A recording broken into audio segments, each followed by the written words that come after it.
नमस्ते दोस्तों, मैं डॉव आरोन हूं और आज डेडलिफ्ट्स के लिए वार्म अप दिखाऊंगा। हाय दोस्तों, YouTube चैनल पर आने के लिए बहुत धन्यवाद। आज मैं आपके साथ 4 चीजें साझा करने जा रहा हूं जो आप अगला डेडलिफ्ट पीआर हिट करने के लिए कर सकते हैं। सबसे पहले हमें मोबिलिटी पर ध्यान देना आवश्यक है। डेडलिफ्ट के लिए गोबलेट स्क्वाट एक बेहतरीन व्यायाम है क्योंकि यह न सिर्फ हिप मोबिलिटी बल्कि ग्लूट्स जैसी मांसपेशियों को भी सक्रिय करता है। सबसे पहले जिम में आओ, उस दिन तुम्हें डेडलिफ्ट्स करने हैं। तुम एक प्लेट उठाने वाले हो, 10 किलो 25 पाउंड जो भी तुम्हें मिले। आपको एक गहरे स्क्वाट में जाना होगा, ठीक है।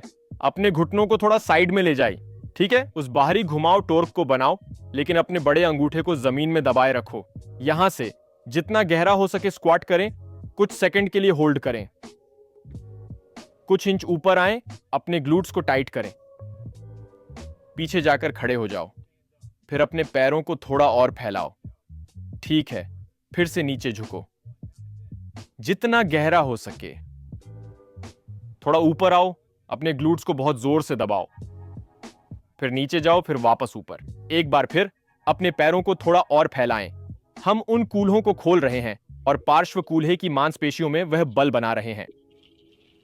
बैठ जाओ, कुछ इंच ऊपर आओ, अपने ग्लूट्स को दबाओ, फिर नीचे और फिर ऊपर। ऐसा कुछ मैं शायद इनमें से 10 करूंगा या कुछ ज्यादा कर सकता हूं। ये इस तरह से पहली चीज होगी जो मैं करना चाहूंगा।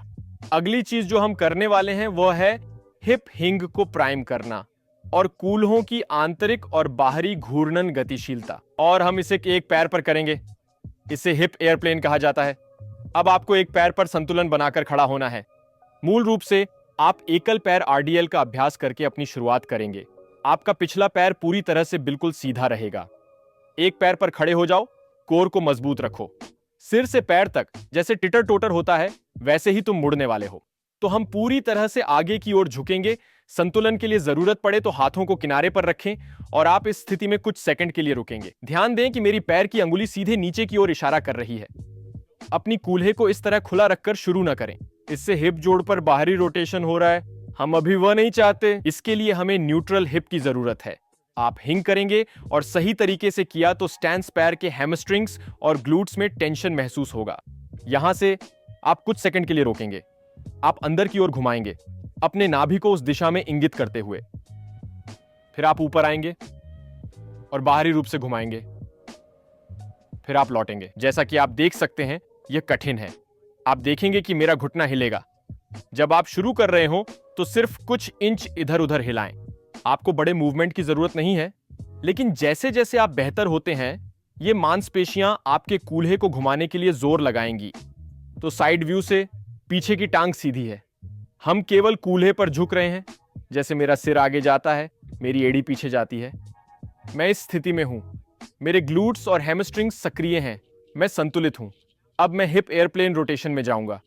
थोड़ा नीचे की ओर जाओ, लेटरल हिप के आसपास खिंचाव महसूस होगा।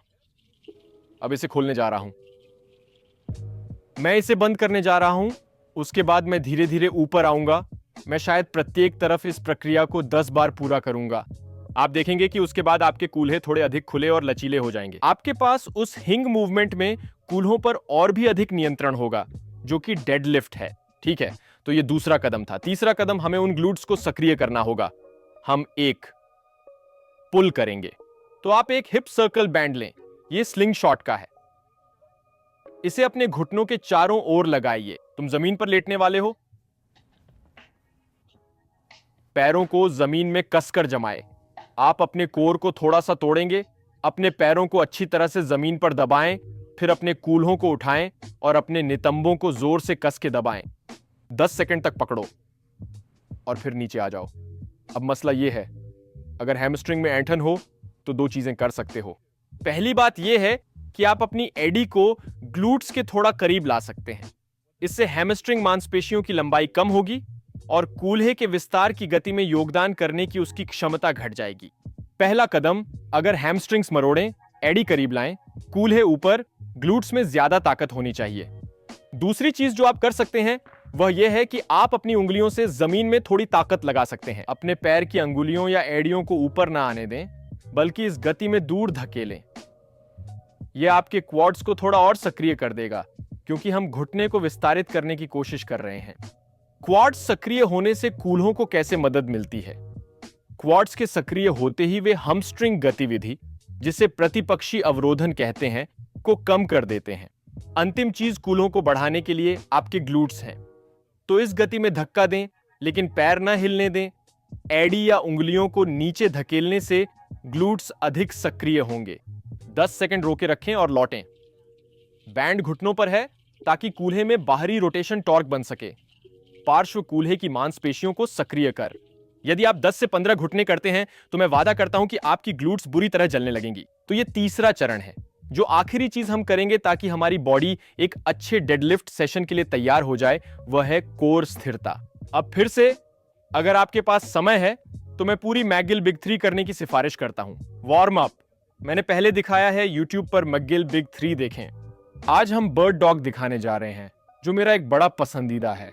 डेडलिफ्ट वार्म अप के लिए यह पसंदीदा है क्योंकि यह कोर को सक्षम बनाता है और कूल्हे को गतिशील करता है, जिससे पीठ पर अतिरिक्त भार कम होता है। यह हमें डेडलिफ्ट के लिए अच्छी तरह तैयार करता है। तो आप चारों पैरों पर होंगे।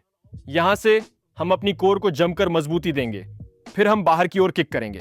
निचोड़ें, निचोड़ें, निचोड़ें। अपनी कोर को जितना संभव हो उतना कड़ा कसें। 10 सेकंड। वापस आओ, धीरे से टैप करो, फिर से बाहर की ओर जाओ। इस अवधि के दौरान रीढ़ पर किसी भी प्रकार की कोई गति नहीं होनी चाहिए। और फिर वापस। एक अच्छा संकेत है एडी को पीछे मारना। इससे ग्लूट थोड़ी और सक्रिय होगी। इसलिए पैर की अंगुली को सीधा आगे बढ़ाने के बजाय एडी को सीधे पीछे की ओर मारो और आपको पिछली श्रृंखला में थोड़ा अधिक सक्रियण महसूस होगा। इससे पहले मैं आपको यह कहना चाहूंगा कि डेडलिफ्टिंग से पहले आप 6 रिप्स करें और हर तरफ 10 सेकंड के लिए होल्ड करना सुनिश्चित करें। उसके बाद आप खड़े होकर बारबेल को मजबूती से पकड़िए। यह स्क्वाट यूनिवर्सिटी का आधिकारिक डेडलिफ्ट वार्म अप है, जिसे सभी को करते रहना चाहिए। आप कुछ अलग अलग चीजें करेंगे गोबलेट स्क्वाट के साथ, ताकि अपनी मूवमेंट की सही तैयारी कर सकें। आप हिप एयरप्लेन का अभ्यास करेंगे, जिससे कूल्हे खुलेंगे, नियंत्रण बढ़ेगा और ताकत को सही दिशा में विकसित करने में मदद मिलेगी। फिर आप उन ग्लूट्स को ब्रिज के साथ सक्रिय करेंगे और इसे थोड़ा और कोर स्थिरता के साथ समाप्त करेंगे। लेकिन अगर आप डेडलिफ्ट सत्र से पहले ये 4 चीजें करते हैं तो मैं वादा करता हूं, आप महसूस करेंगे कि आपने अच्छी तरह से वार्म अप किया है और बड़े वजन को बेहतरीन तकनीक से उठाने के लिए तैयार हैं। आशा है कि आपको वीडियो पसंद आया। यदि हां, तो मेरे चैनल को सब्सक्राइब करें, वीडियो को दोस्तों और परिवार से साझा करें और नीचे कमेंट में अपने सवाल या विषय बताएं जिन पर आप चाहते हैं कि मैं बात करूं। तब तक खुश रहें। कहते हैं कि जहां ध्यान जाता है वहीं ऊर्जा बहती है, इसलिए मैं इन नकारात्मक चीजों पर ध्यान नहीं देता।